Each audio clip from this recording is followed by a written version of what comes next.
There's this handrail here, which if you steer, that's fine enough, but it's completely exposed this side. It's just a sheer drop. I'm in Samarra, central Iraq. This is the Malwiya minaret, built more than 1,100 years ago. We're nearly there. Wow, look at this. This minaret is like Iraq. It's beautiful and it's seductive, but it might kill you.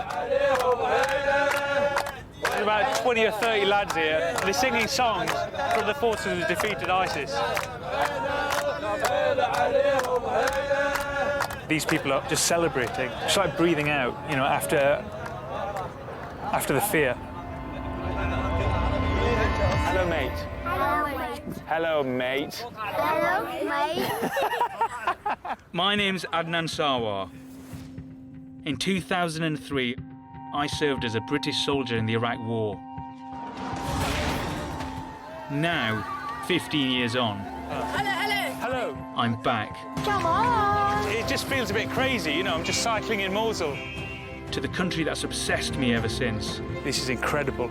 ISIS excavated this. Yes. I'm on a personal mission. Look at this. You could not believe that this was Iraq. To get to know this land. Wow. And its people. You're welcome anytime, buddy.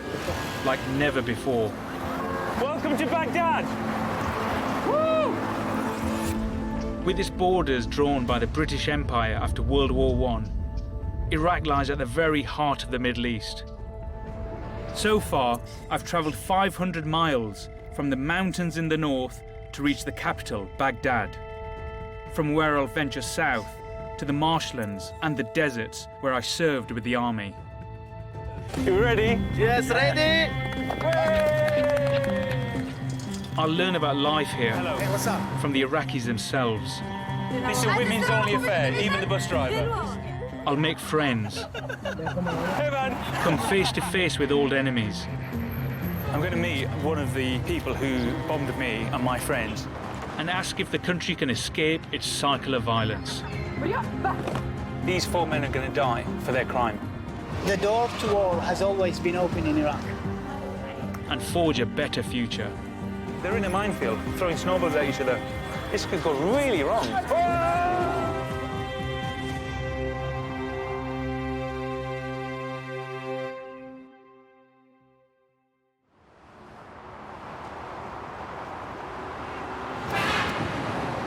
We are entering the biggest city on my journey, the capital city of Iraq. This is Baghdad.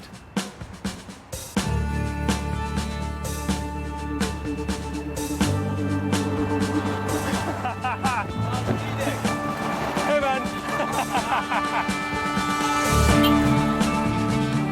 Every time you hear Baghdad, you certainly don't think about a 1964 Chevy Impala driven by Mahmood. This is beautiful, mate. Look at it. 6 months ago, you'd have been pushing your luck to drive round in a car like this, as ISIS were a threat. Baghdadis have endured terror attacks almost every day in recent times. Well, you can't avoid this in Iraq. The checkpoint.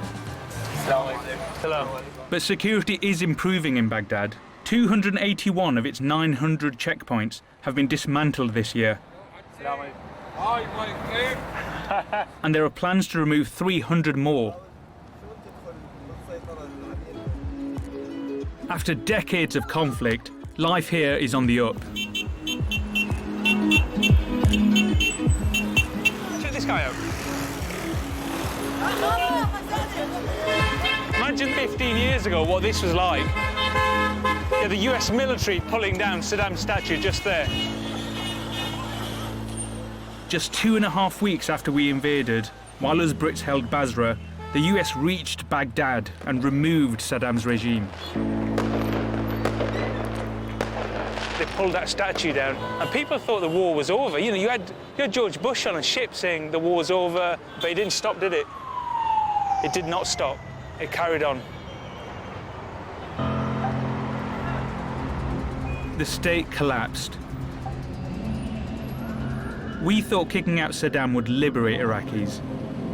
He was a Sunni Muslim and had spent decades oppressing the Shia Muslims. But with him gone, Sunni and Shia extremists took up arms, and so began a bitter civil war, culminating in the Sunni terror group ISIS. Geographically, Iraq's divided along ethnic and sectarian lines. Arab Sunnis and Shias, Sunni Kurds and other minorities live throughout the country and form majorities in some areas, although some places are disputed. Over the next few days, I'll be in Shia heartlands, before venturing into the Sunni city of Fallujah, where ISIS once held sway. Today, I'm heading to the country's #1 tourist attraction, the Holy Shrines of Kerbala. And I want to get there the same way most people do, in a pilgrim minibus. Are you going to Kerbala? Najaf. No, Kerbala. لا احنا نجف. Let's go Kerbala. لا نجف رايحين لازم نوم بيت. Hopefully this means the same thing in Iraq.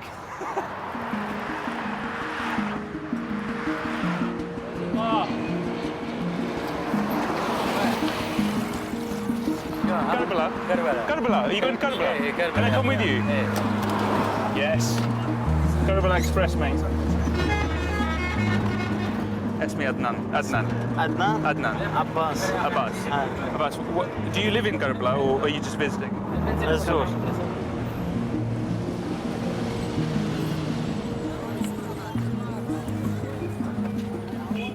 Today, a Shia majority government rules Iraq. Almost 70% of the country is Shia. Under Sunni leader Saddam, pilgrimages were severely restricted, as Kerbala was a centre of Shia resistance. Now, the faithful come in droves. There are thousands of people surrounding us in every direction. Hello, mate. How are you doing? My friend. Are you here for pilgrimage? Najaf, yes. How often do you come? كل خميس هيك وقت هيك. Foreign visitors from 60 different countries come here every year, most from neighbouring Iran. In 2017, 14 million came for the Shia pilgrimage Arbaeen, making it one of the largest gatherings anywhere on earth. 5 times as many as attended the Hajj in Mecca. What are the feather dusters for? حركة على مود أحد يوقف. هاي سير يعني تحت طريق. Okay, keep moving. Okay. يا الله. Okay, عقب يعني شيء nice. And this is what people come here for, the Mosque of Imam Husayan. Now this is incredible. Look at this. I was brought up as a Sunni Muslim, so some of this is new to me. There are some 8,000 pilgrims here. You've got all of these people here facing this way, facing towards Mecca. But you can see people facing that way. I've never seen that at a mosque before. And the reason they're facing that way, opposite to Mecca, is because there is the shrine of Imam Husayan. This shrine is so important to Shia Muslims. And the reason is Imam Husayan was the Prophet Muhammad's grandson, and he died at the Battle of Kerbala. And this was when there was a difference between who should lead the religion of Islam after Muhammad. This fight over who should be Prophet Muhammad's successor led to the schism between Sunni and Shia Muslims that still divides them today.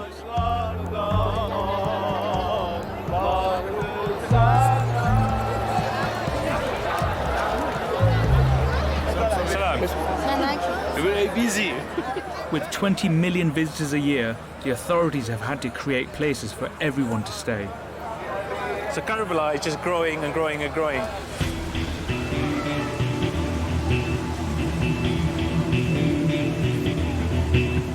I'm at one of the 3 so-called visitor cities, built to house Kerbala's pilgrims.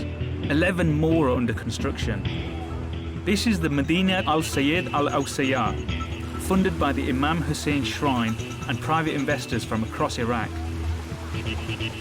It's a $70 million complex of restaurants, sleeping halls and apartments. They offer free food and accommodation for less well-off visitors, and more lavish spaces to satisfy the posher pilgrim. Look at this. Got chandeliers and palm trees and waterfalls. The place is a big hit with locals too, Salam. How are you doing? like Abdul and his family. Wow, oh, that's you, look. That's very good. هاي بمناسبة عيد الأم. Oh, wow. Thank you. هذا يعني يوم عيد الأم يعني احنا كنا محتفلين بعيد الأم مع بابا وماما والأهل كلهم. Why are you staying here tonight? مكان جميل ناس نحتاج إنه نجي نقعد به مكان حلو. This resort is definitely onto something. It's a safe, family-friendly venue in a booming tourist market. And it's all in the name of Shia Islam.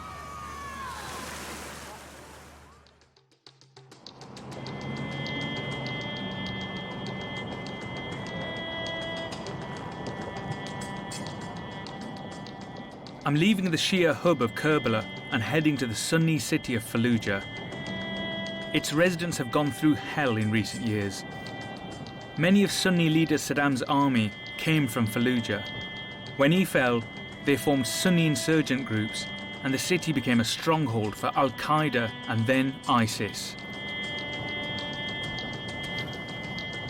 This was the scene of the bloodiest fighting of the Iraq War. And then they had Al-Qaeda in charge, then they had ISIS in charge for 2 years.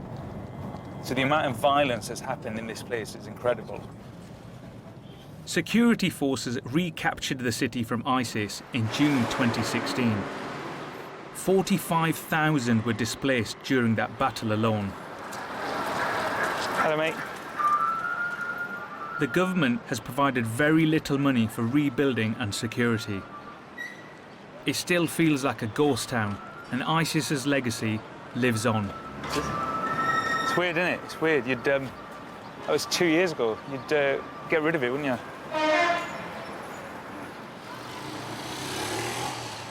Here we are. Hello. Assalamu alaikum. Assalamu alaikum. I'm meeting Sharif, who's deaf, Hello. and his wife, Intizar. Hello. They run a school for children with hearing and speech disabilities and stayed here through Fallujah's most turbulent times to keep it open. You've got ISIS graffiti just over there. Why has nobody got rid of that? هم يريدون هم يعني مخليها حتى الناس تشوفها وتشوف الآثار السلبية اللي تركها داعش على المنطقة. What's the worst thing Daesh did? يفخخون دول المعاقين اللي من الصم واللي اللي عندهم التوحد يعني. هذول يخلوا لهم يفخخوهم ويدخلوهم يعني بين البشر ويفجروهم.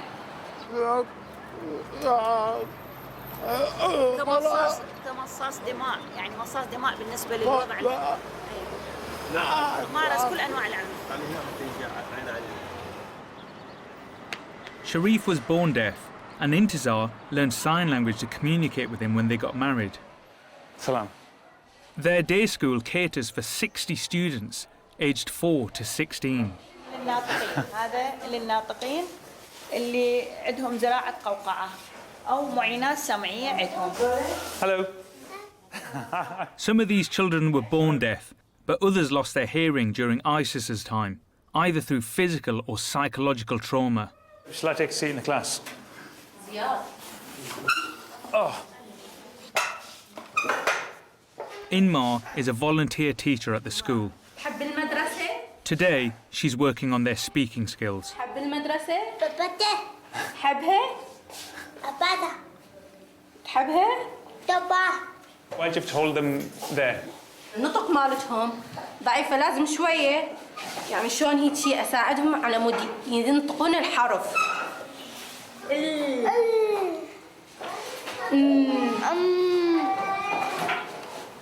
Some of these children have been through dreadful ordeals. What's your name? اسمه محمد. Mohammed Adnan. Mohammed's trauma was so severe that he's lost some movement ability as well as hearing. أمه وأبوه قتلوا أمامه فصارت عندهم هذه صارت عندها هذه الحالة. كم هم داعش؟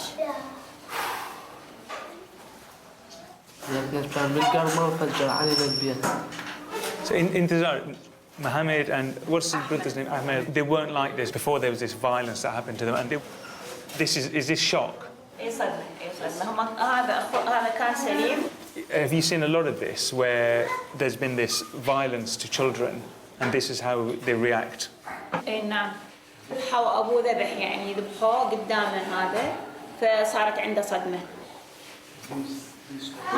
هذا الطفل كان سليم ما بي اي شيء بس انفجرت امامه اثناء النزوح سياره مفخخه ففقدت السمع والنطق وما ترحم لا اي قوقعه ولا اي عمليه. انقتل ابوه امامه. So was he completely healthy before the suicide bomb went off near him? اي سليم كان سليم.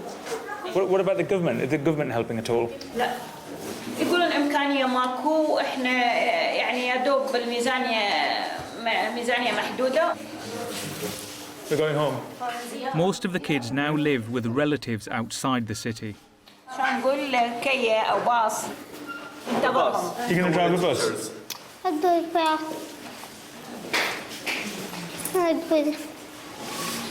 يريد سماعه اقول له يريد سماعه باللطوله عم نسمع. Should we take him outside? Take him outside.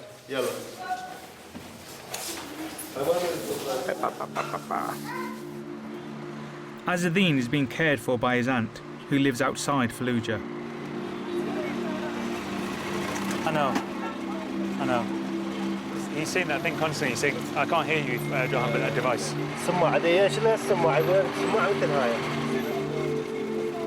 Intizar told me later that the damage to Azzadeen's eardrum is too severe for a hearing aid or implant to help.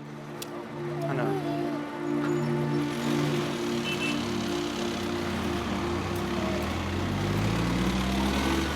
It's kills you, doesn't it?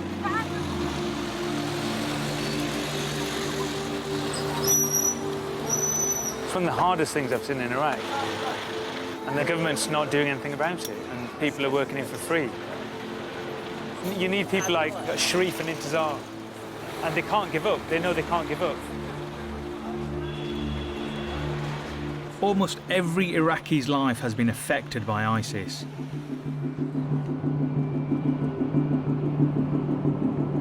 In December 2017, the Shia majority government declared victory over the Sunni terror group.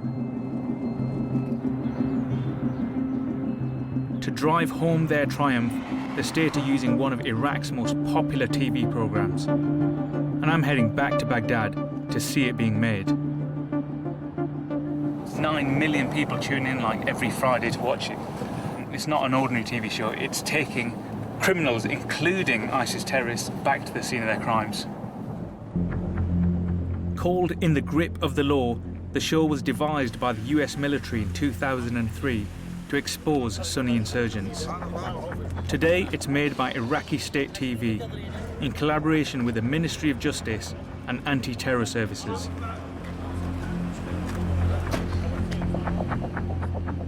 It's midnight at an intelligence base in eastern Baghdad. To avoid crowds at the crime scene, the show is being shot after dark. Salam. Wow. This episode is taking 4 prisoners back to a checkpoint where 13 people were killed by ISIS. This is some serious firepower. The army is here to make sure everything goes to plan. Armoured vehicles, heavy guns, a lot of men. More than 100 staff at the channel Al Iraqiyya have been killed since it began in 2003. Salam, Adnan, how are you doing? You okay? What's your name? Rami's directed more than 90 episodes of the show. How do you feel making this programme? شعوري وطني واعتبر نفسي انه اني دا ادي خدمه وطنيه يعني مستمتع بيها. Oh wow. Wow. This is the terror suspects coming. This is unbelievable. With cameras rolling, director Rami starts calling the shots.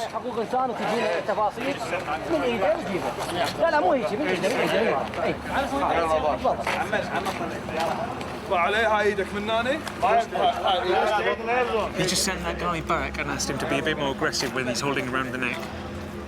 These are criminals, but there's definitely a television programme being made too.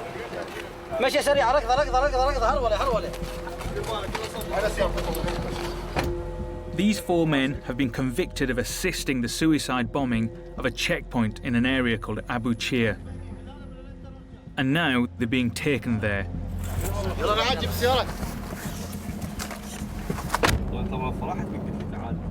The show has made the presenter a household name in Iraq, Ahmed Hassan.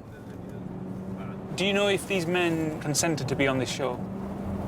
نعم بإرادة يعني طبيعية وتم الحديث معهم بعد استحصال الموافقات طبعا أيضا الأمنية والقضائية.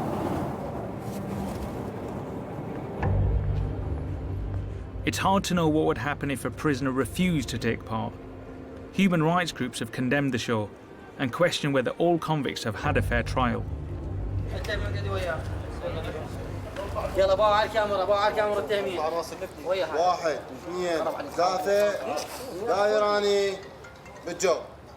مشاهدينا الكرام احنا حاليا في منطقة أبو تشير تحديدا السيطرة. العجلة الأولى انفجرت في نهاية السيطرة والانتحاري فجر نفسه بهذا الموقع بهذا المكان بعد ان جيبوهم هنا. دنق راسك متهم كلكم دقوا رؤوسكم يلا. A key part of the show is to make prisoners look ashamed and express remorse. الآن يعني خلي الشباب نصيحة للشباب يشوفون احنا حالنا هذا شنو هو. نعم. يشوف مصيرنا شنو هو ويقرر حياته. لأن هذا مصير. يعني يقيس على مصيركم. نعم. وبالنتيجة شو حكمت؟ هذا إعدام.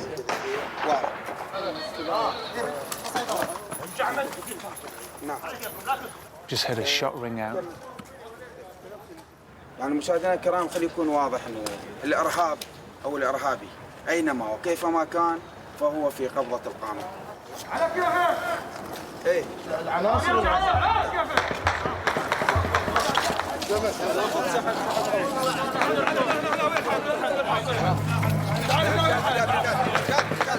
Shots are coming from the outer security cordon. What's going to happen to them now? Don't just cut. We've been told to get in the vehicles and leave.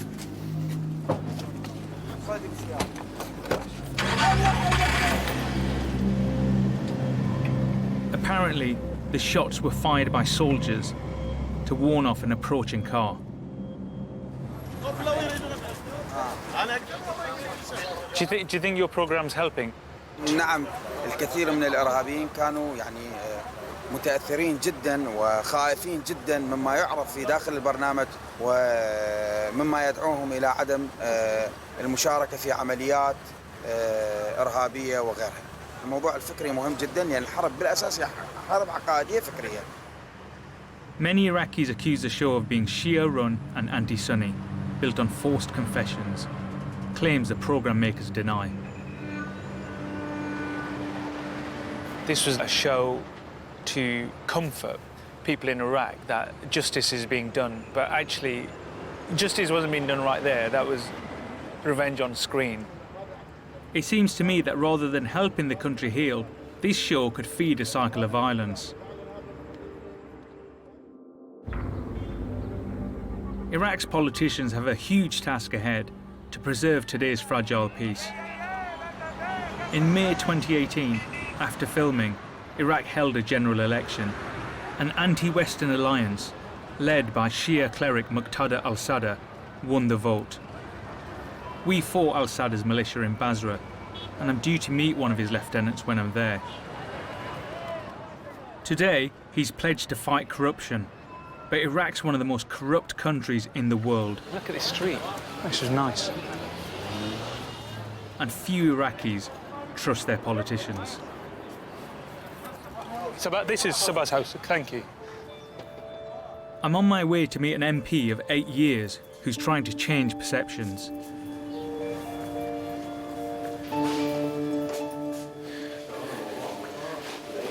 It's just gold everywhere.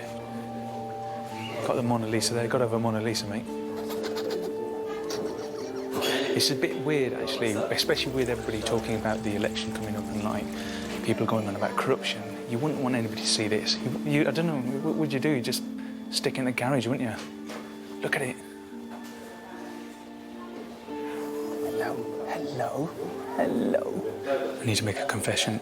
I think I stepped on the dog. It's limping. That dog is definitely limping. This is Dr. Saba Tamimi MP, once a children's TV presenter and professor of economics. Hello. How are you doing? You all right? A lot of people are saying there's a lot of corruption in Iraqi politics. How do you explain this with this wealth here in this house? قبل ما أكون سياسية منزلي هكذا منزل عائلتي. Dr. Saba's dad and brothers made good money as professional wrestlers. She's divorced and lives here with her 2 daughters. She's widely regarded as an honest politician. I hear your hero is Princess Diana. Thank you. Why Princess Diana? كنت طفلة وأشاهد جولاتها الإنسانية، زياراتها للأيتام، للأطفال، يعني للفقراء، فكنت أقول مع نفسي حينما أكبر سأكون مثلها وفعلا.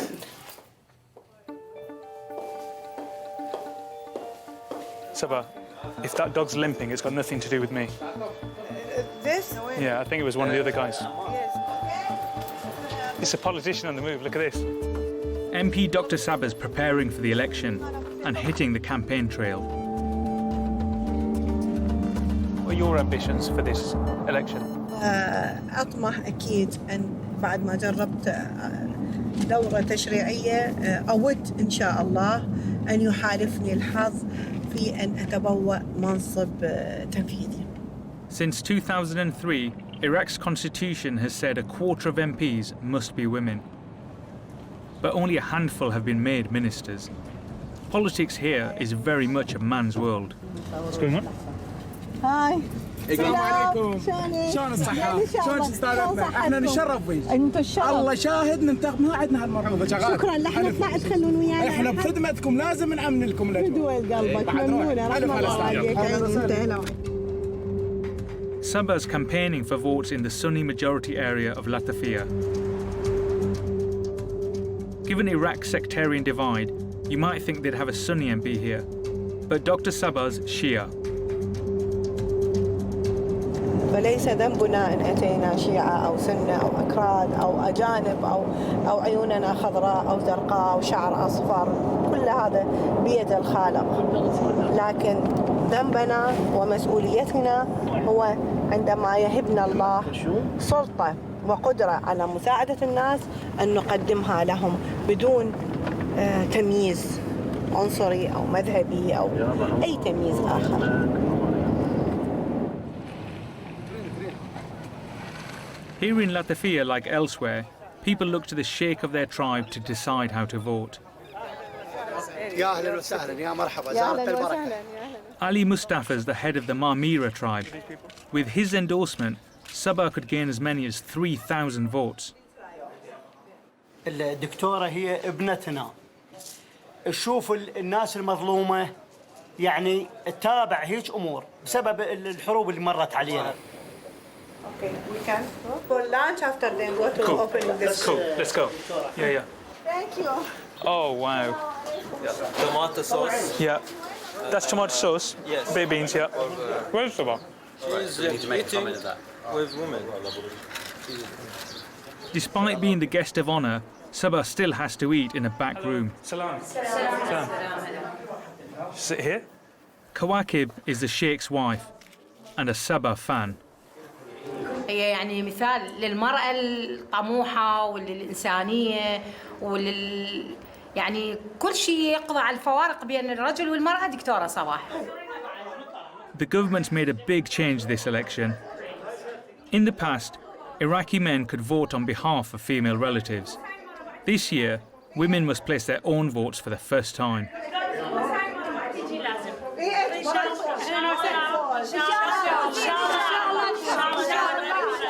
And the doctor is keen to share her views on segregation with the village kids. البنات يقعدون ويا الولد، كل واحد مربي أولاده زين. يلا إن شاء الله أنتم كلكم عندكم طموح تبنون العراق صح؟ He's telling these kids that you're no different from each other. Some of the men around here may not agree with it, but she's doing it anyway. That's the thing about it. وهذا الجيل هو اللي راح ينقذ العراق ترى. صح؟ صفقوني.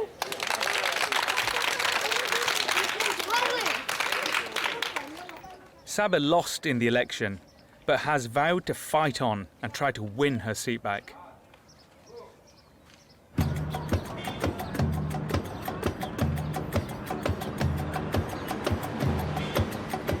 South of Iraq's capital, conservative Shia values hold sway. I'm driving to Najaf, another holy city. The road there is lined with what are described as the martyrs of the battle against ISIS. It's just miles and miles of faces of people who were killed. In the British tradition, you just have like a plaque with lots of names on it, but this is a huge act of remembrance, isn't it? These Shia soldiers were buried in Najaf, as it's home to this, the mosque holding the tomb of Ali, Prophet Muhammad's son-in-law. Shias believe Ali was the next leader of the faith. He was assassinated, and they see him as Islam's first martyr.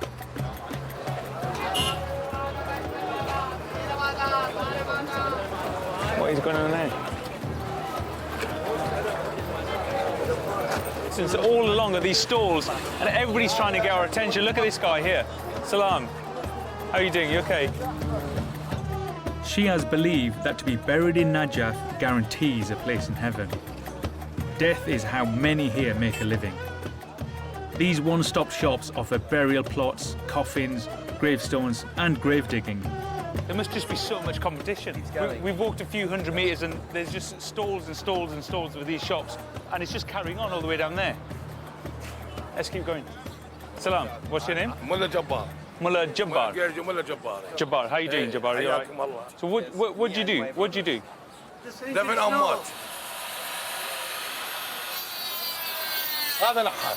هذا ينحت ويحفر. هذا صباغ بنا على كل هذا بنا. How has business been recently? والله زين ومو زين. صدام كان فايدنا هواي. صدام إذا ماكو شهداء يجيب لنا إعدام. دورات سيارة مال موطة مال آسكرين كل 20 سوية. صدام بالأسبوع 3 أيام يعدم. الأحد والأربعاء والثلاثاء للنساء. كان إعدام ماكو حقوق الإنسان ما حقوق الإنسان. إنسان ما دمر البلد وما أدى البلد غير حقوق الإنسان.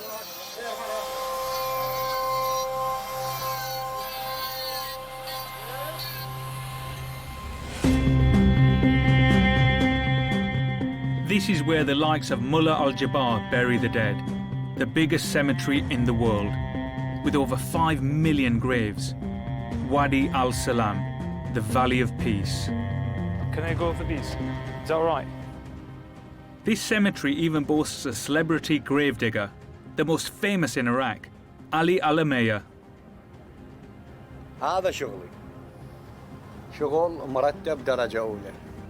المضغوطين واللي يضوجون من عندي كل العرب. Did you start this? Did you start using black? Because the rest of them are white. اي يعني حتى أغير عنهم. Ali doesn't just get customers through distinctive tombstone designs, he's carved out another niche for himself. ومن يدفنكم بجاه النبي محمد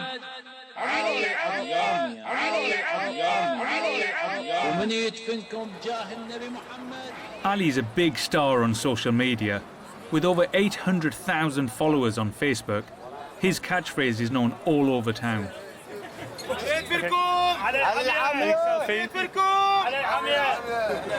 أشهر واحد النجف بالعراق كله. صديق احب علي اني صديقه بالفيس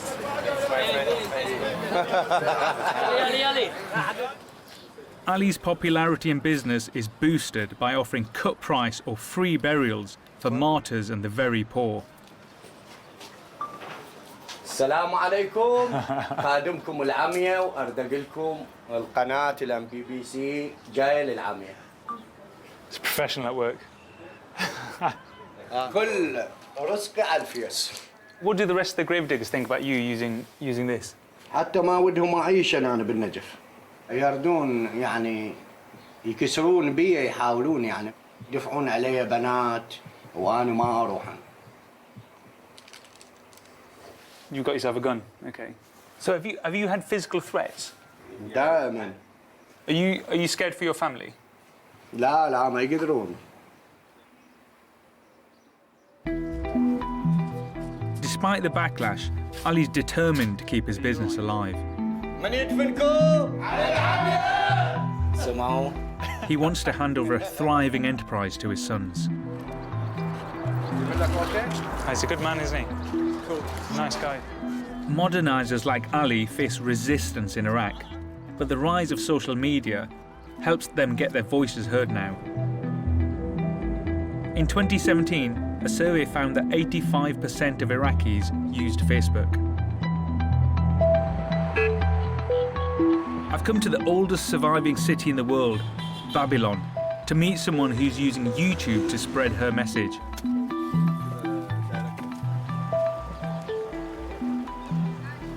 Hello, Rowan. How you doing? I'm Adnan. This is schoolgirl Rawan Salim. You too. What am I going to see in your school today? And bad school, I think. A bad school? Yeah. Why? You can't say what you want to say. You can't say what you want to say? Yeah. Let's go. Yeah? You will see, I think. Okay. Rawan's been an activist since she was 7. مساء الخير أصدقائي. بابل مدينة منكوبة ثقافياً. She began by uploading videos of herself criticizing local politicians. الطبقة السياسية اللي تحكم محافظة بابل ما تعرف شيء عن ألف باء الثقافة. She's alleged local politicians are corrupt, campaigned for more money for youth projects, and tried to help destitute kids. And she's done all this by the age of 16.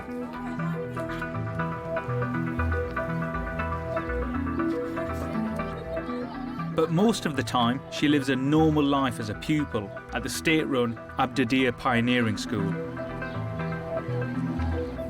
It's not compulsory to wear a hijab or a veil here, but not doing so has caused Rawan problems with her peers. The last day, my friend said to me in Arabic, "Inti mulhida," just because I'm safara. Okay. Without hijab, without cap.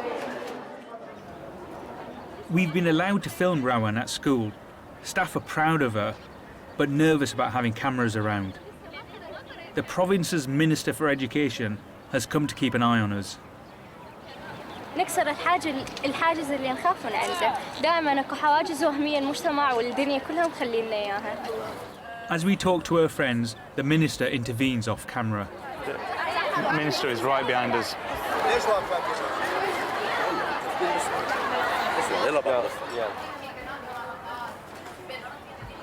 Yeah, the minister came out and he told us that this was unacceptable and we can't film, and he sent all of the girls away. Why does the minister over there not let us film your friends? لأنه العادات والتقاليد الفاشلة تحكمنا إنه نلتزم بهاي الأشياء، إنه غلط توقفني رجال. I'm struck that right now, bright young women like Rawan are caught between progress and traditional values. Girls are staying on at school and getting careers, but women's rights are under attack. Conservative politicians are even trying to legalise child marriage, something Rawan's campaigned passionately against. Girl, come to my house. I'm invited to meet her family. Hello. Salam. Her mum Anhar's a housewife and dad Salem is a teacher. Is she a troublemaker? عادة المجتمع العراقي محتاج إنه الطفل يطيع، يسمع ويطيع، فهذه أصبحت ظاهرة. لكن أنا كنت على الدوام معها خطوة بخطوة، ما كنت أتركها. أمها كانت تعترض على الكثير من نشاطاتها. Mum, are you worried about Rawan? Of course. يعني هواي صارت اعتقالات وهواي صارت يعني خطف يعني مجرد لأن مثلا دول الصحفيين أو الناشطين إنهم وجهوا انتقاد السياسي أو وجهوا انتقاد الوضع معين، جدا قلقة، مو بس قلقة. ما تقدر تغير، لو هم الأكثرية يغيرون، بس هم أقلية. لازم نصير أكثرية، لازم نوعنا نصير أكثرية. ما الظروف ما تسمح لكم تصيرون. مو إحنا إذا بقينا ساكتين معناها بالعكس إحنا راح نصير مثلهم، إحنا راح نصير فاسدين. احنا نبقى هيك ونحاول نغير بالمجتمع اللي احنا بيه. بصعوبة بس مو مستحيل. Rawan's like any teenager arguing with her mum, but she's achieved more than most. She's organised youth arts festivals to try and make Babylon a cultural centre again. Wow. Now, she's taken me to the site of the old city. 95% of ancient Babylon lies buried beneath our feet. This is something, isn't it? Look at that. This is the only part visible. A basalt statue of a lion, symbol of Ishtar, the goddess of love and war. It's got to inspire you, hasn't it? It's 2,500 years old. Crazy history. بابل أول مدينة كتبت الحرف، ولكن للأسف الآن هي من أجهل المدن. هذا الشيء يعني مؤسف. Do you think Iraq could be this great again? ما أدري. But I'm sure people like Rawan can make a difference. She's got this blend of imagination and courage, and together, that's what makes change happen.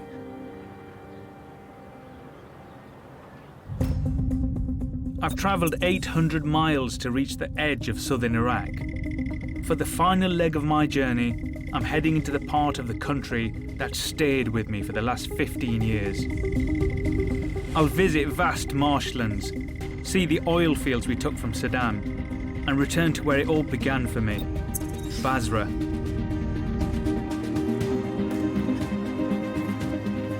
Today I'm going to the region that's been referred to as the Garden of Eden. Salam. The Mesopotamian marshes, home to the Marsh Arabs. My guide is naturalist Jassim Al-Asadi. This is the Euphrates. This is the Euphrates? Yes. Wow. Yeah. This remarkable habitat is spread across the deltas of the Euphrates and Tigris rivers.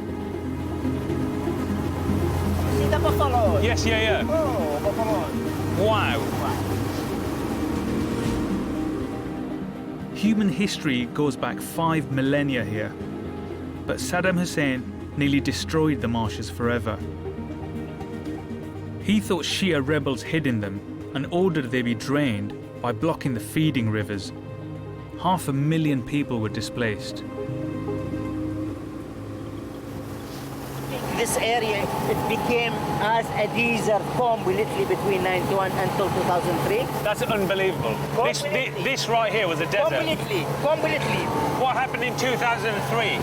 When Saddam Hussein regime pulled down, the locals cut the soil embankment and the water flow from Tigris, from Euphrates to the marshes again. And during 6 months, the plantation is coming from the water, and the fishers, buffalo breeders, returning back again. 250,000 Marsh Arabs have returned. You see the women? Yeah. Very active here in marshes. The women are very active? Very active. Yeah. This is beautiful. It's absolutely beautiful here. I'm just surrounded by these reeds, this water. It's incredible. You could not believe that this was Iraq.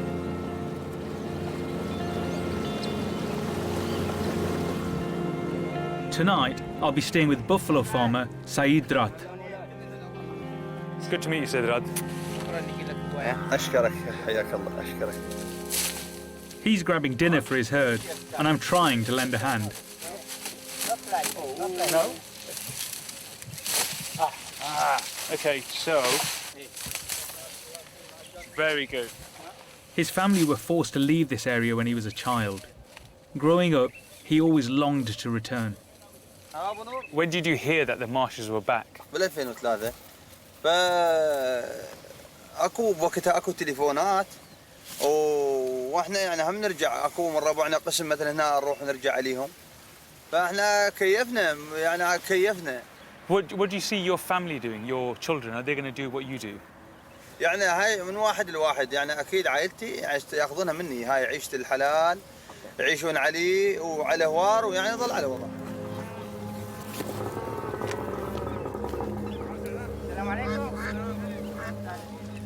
Saidrat lives here with his wife, 6 kids, and 60 buffalo. Where is it going? Buffaloes. Okay, cool.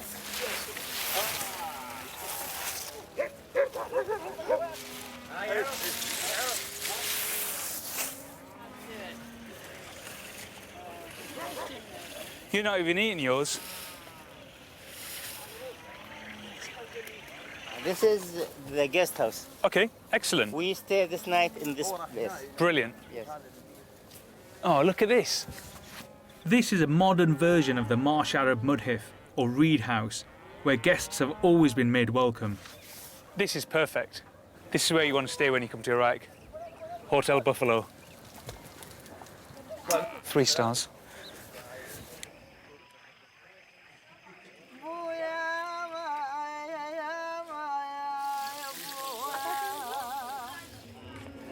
Wow, look at this. No matter where you go in Iraq, you can just get a spread of food like this, can't you? And we're sitting on the marshes. This is unbelievable.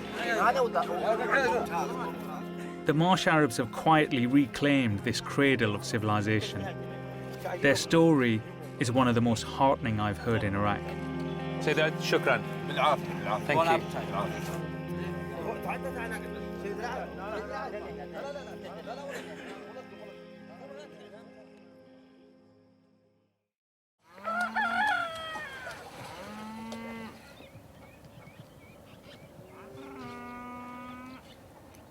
I was fighting with a determined mosquito most of the night, and I just kept covering myself. Thank you, thank you. It was a real pleasure to stay with you and your family. It's beautiful.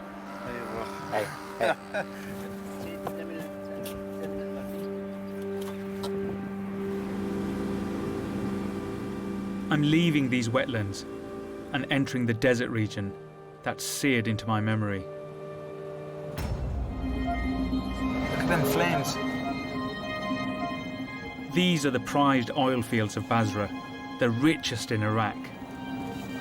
This is exactly the Iraq I remember. A long, flat landscape. Every now and then you'd see a structure like that, a drilling rig, and you'd see flames in the distance. I'm back where we invaded in 2003. A key mission then was to take these fields from Saddam and eventually open them up to British and American companies. We've dug some trenches, put some defence around to make sure Saddam didn't, set them alight, which is something he did in the First Gulf War. Today, the state owns the industry, but hands out contracts to firms from Britain, America, Russia, China, and elsewhere. This is the Zubair oil field. It holds 4 billion barrels of oil, worth over $300 billion. The Iraqi drilling company, part of the Ministry of Oil, is boring a new well for Italian oil firm ENI. Hamza? Hamza is the head of drilling operations. Wow, look at this beast. Is that drilling right now? Yes. This is drilling? Yes. How far have you reached down now? 1,450 meters. How long has that taken you? This takes less than 2 months. 2 months? Yes. 99% of state revenue in Iraq comes from oil money. More wells mean more oil and more money for the country's coffers. This is it, isn't it? This is the drill. Once running, they hope this well will make around $237 million a year. This just looks like a hole in the ground, but this hole in the ground is worth millions and millions of dollars, isn't it? Yes. And this is just one of the 45 new wells the Iraqi drilling company is working on right now. If you look around here, you look like you're on the surface of the moon. And look at all of those rigs. Just rigs everywhere. They could bring a huge amount of prosperity to Iraq, but they've brought a lot of war as well. Baghdad says it will cost $88 billion to repair Iraq after ISIS. The country's pumping more than $90 billion worth of oil a year. so you might think they could cover the cost pretty quickly. But that cash has to pay for almost all government spending, and corruption is rife. As I get closer to Basra, I'm wondering just how much money reaches the people here.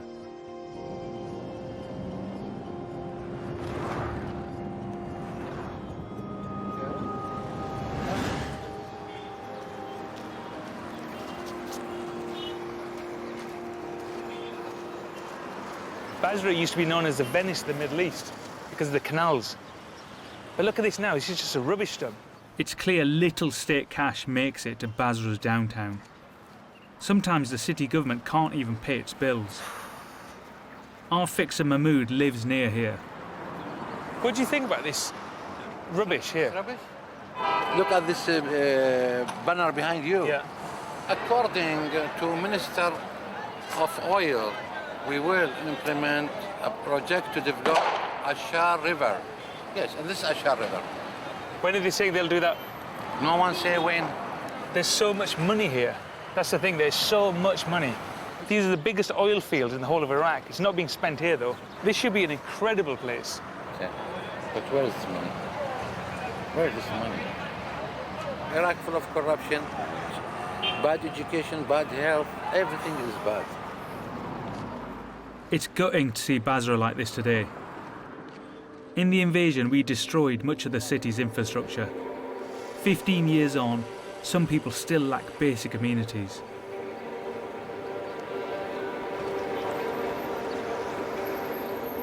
I find myself in a part of town that I recognise.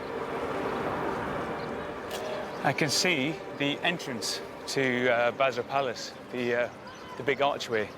The last time I was here was in a Land Rover, and I'd have my rifle with me, by my side, and a few of the soldiers in the wagon as well. You'd have seen British soldiers on the gate here back then. When I came here, I thought we'd make Basra and Iraq a better place. Soldiers died on that mission, including people I knew very well. Luke Alsop was a soldier that I served with, and the last memory I've got of Luke is we were in Kuwait painting our Land Rovers yellow because we'd come out with green Land Rovers. And the next I hear is he was in an attack, and he was ambushed. And him and another guy I really respected, Simon Cullingworth, were killed. It was that moment, because up until then, the Iraq war felt like a film to me. It was surreal. It was like a film of tanks over there, helicopters in the air, this big, vast bit of sand. And then Luke and Si get killed, and it becomes very, very real.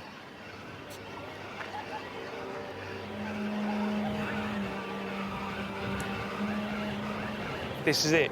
This is the bridge that they named after him, Alsop Bridge, for a short while.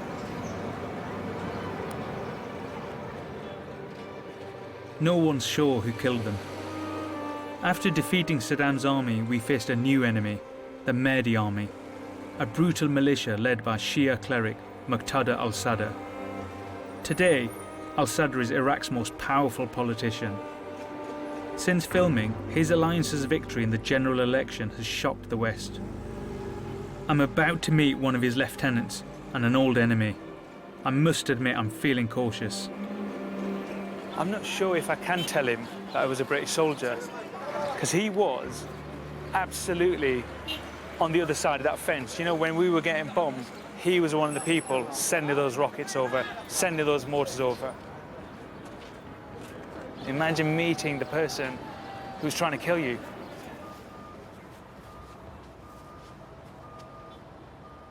While I left the British Army a long time ago, Aqil al-Bahadli rose through the ranks to become a senior figure in the Mahdi army, which remobilised to fight ISIS, and is now called the Peace Companies. The 2003 invasion, what did that do to this country? عندما أتوا البريطانيين والأمريكان إلى البلد فرجع البلد إلى الصفر، وكانوا عندما تجوب دباباتهم في الشوارع في هذا الطريق الذي يسلكونه نزرع لهم العبوات الناسفة. وكنا نفرح عندما يكون الهدف يعني صحيح، ونأكل الحلوى ونوزع الحلوى أيضا. What would happen if you saw British soldiers down there on that street now? مسلحين؟ Yes. أقاتلهم. I think the British soldiers thought they were helping Iraq. كيف؟ نحن باعتقادنا أنه هم أتوا محتلين للعراق لنهب خيراته. باعتبار هو الشعور عام عند كل الناس رفض الاحتلال. بيده يحمل البندقية ولا يحمل الوردة، وقتل أطفالنا، قتل نساء العراق. فلذلك نحن إلى هذه اللحظة نعتبرهم أعداءنا. Do you think Iraqis can fix this country? العراق منذ زمن بعيد كان يحكم العالم، ولكن الحكومات المتعاقبة على العراق هي التي جعلته بهذه الصورة. إذا تركونا نقرر مصيرنا نستطيع لوحدنا أن نجعل من العراق بلد مستقر وبلد مزدهر. So what needs to change? التغيير هو يجب أن تكون حكومة عادلة ترعى الشعب العراقي وتخرجه من هذه المحنة. وأعتقد بعد هذا الكلام أنا غير مرحب فيه في لندن. Okay. Probably not, mate. Yeah. Yeah. Okay, well, thank you. It's been fascinating. Salam. Thank you.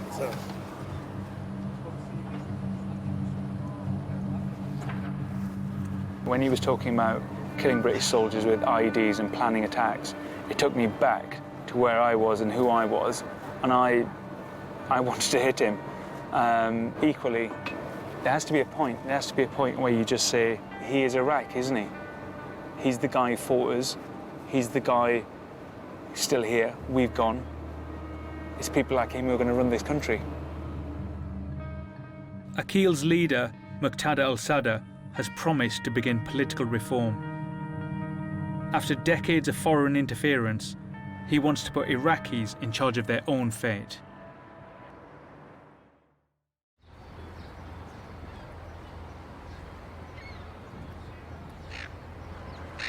I'm saying goodbye to Basra. My time in Iraq is almost up. As a soldier here, I had only a limited idea of Iraq and Iraqis. Now I've had the chance to meet people across the whole country. I've seen a Shia resurgence, Sunni cities devastated by ISIS, and met Kurds who won't give up dreams of independence. Iraq is deeply divided, but despite all their differences and difficulties, I've seen Iraqis trying to forge a better future in this country that they share.